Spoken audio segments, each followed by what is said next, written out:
perfectly candid, I think he looks at this as a problem coming, and he's not alone. I mean, there are a lot of people out there, distinguished people, who say, you know, that there is a problem with Sharia law and all of this kind of thing.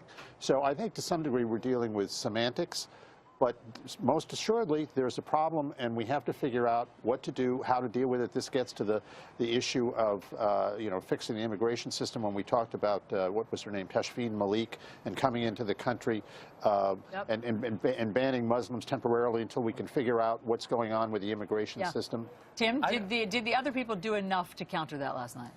Yeah, I thought Marco's answer was perfect last night. I don't know why it's so hard to say, yes, there are some Muslims that don't hate us. It's a pretty easy thing to say. I don't understand why that's so hard for Donald Trump to admit. It should be just as easy to say most Muslims don't hate us. Yeah, there is a fraction of them who are part of a radical movement. The question is why you want to play to the general, and who does that pander to? Yeah, and look, and Marco last night was very clear when it came to, think about our missionaries overseas in Muslim countries. Think about our soldiers, our Muslim soldiers.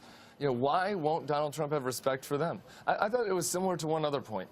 And, you know, I thought if Ronald Reagan was listening last night when Donald Trump was asked about the Tiananmen Square violence, and Donald Trump could not clearly say that that is evil and that is wrong. What he said is that the communist leaders were strong, that there was strength in the way that they killed unarmed protesters. Not as a positive asset, though, just strong as a neutral. Here's the thing, Jeffrey. You know who was strong in that exchange? The protesters. That is who were strong. Unarmed protesters standing up for democracy and freedom. It is not strong to murder unarmed protesters. That is a communist dictatorship, and Donald Trump's view of the world is so warped that he complimented the Chinese leaders last night. He complimented Vladimir Putin. He did. He said there's no moral equivalence between Hamas and Palestine and Israel. Do you think Vladimir Putin is a weak leader?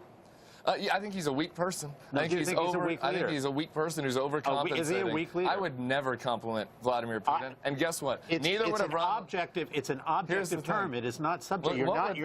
You're not saying strength in a positive. With Donald Trump, when Donald Trump says somebody's strong, that's a compliment. I think we can all agree on that. Donald Trump loves talking about strength. He's never criticizing anybody. And Ronald Reagan, he saw the Soviet Union for what it was, the evil empire, and he had moral clarity. There was no moral clarity from Donald Trump last night when he said, oh, you know, Vladimir Putin is strong. No, I'm sorry, cracking down on journalists, that's not strong. The journalists are the strong ones, and I thought that Ted Cruz and Marco Rubio last night stood up for freedom-loving people everywhere, and Donald Trump every time did not. Make this case of strong as a neutral and not as a compliment. Look, I can say that Vladimir Putin is indubitably a strong... Would Ronald Reagan have called him a strong leader? Sure, but Ali, what you're saying is that you're using the term to imply approval. I don't do that. Donald Trump isn't doing that. He's just simply saying, objectively speaking, what do we... No. What do we call a lot of these third world dictators? We call them a strong man. Yes, we do. A strong man. A strong man. As one word. As one word. Well, why doesn't he do that? And why doesn't he call him a thug? That's a pejorative.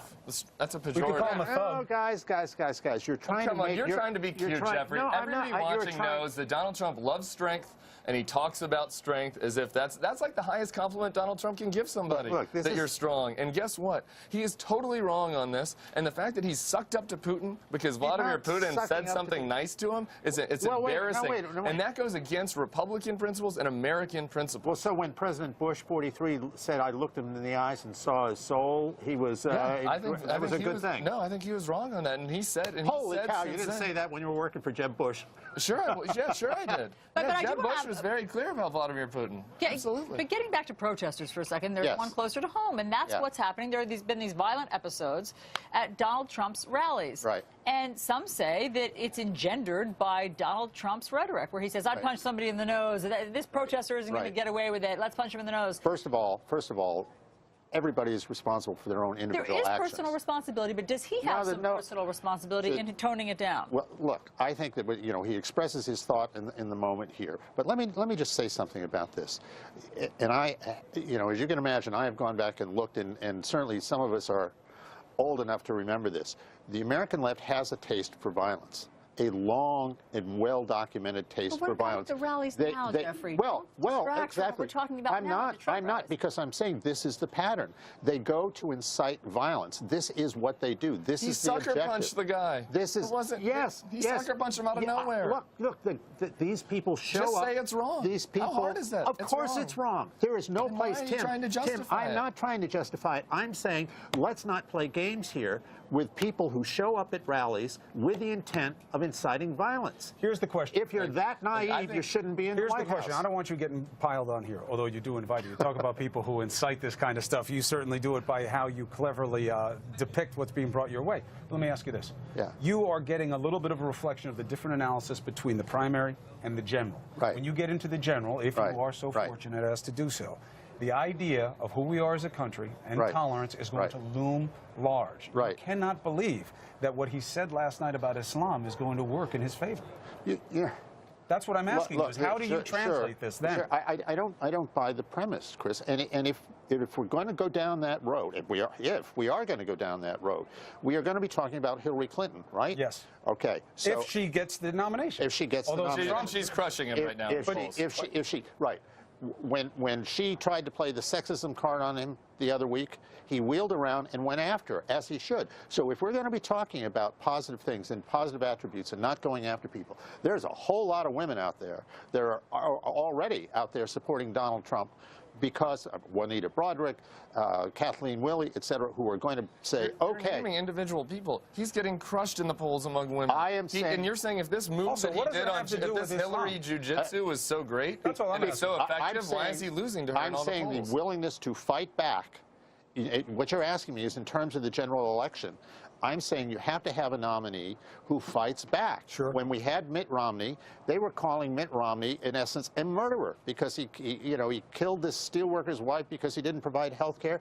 Where was the response from the Romney campaign? I don't think there's any doubt that Ted Cruz is going to fight back against Hillary Clinton, and we cannot have a nominee that has these kinds of problems with minorities, with women. These stories are just beginning to come out. The Trump modeling story. You think yesterday. anybody stepped over him, though, last night on that stage? It seemed like they were all kind of bowing down. Let me ask you the We're going to question. find out on Tuesday. If this is all true, why is he the front runner? Why is Jeb Bush out of the race? Well, here's the answer. Because Donald Trump right now is getting crushed in the general election. The objective why is Jeb to Bush win. out of the race? The objective is to win. win the White House. Exactly. Jeb is running a Exactly. race to win the White House. The Yes, general and he election. didn't Why get is he the the front votes. runner? I mean, if Donald Trump I think that's a Donald good Trump question Jeff is has asking. 33%, 1/3 of the vote within the Republican primary. Kudos to him for his success in maintaining that 1/3. But he hasn't expanded that. He got more than Jeb Bush, didn't he? He hasn't expanded that. Yes. Listen, Jeffrey, you're not even listening. You're trying to play games. The reality is, in the general election, Donald Trump's unfavorable rating right now is 67%. 2/3 of the country says, I don't like this guy. They've seen plenty of him. He's been all over TV. They've rendered a judgment, and people haven't even heard about his record of taking advantage of people to enrich himself in the private sector. He has no chance in the general election, Tim. and it's going Thus to be a speaks the disaster for the establishment. party.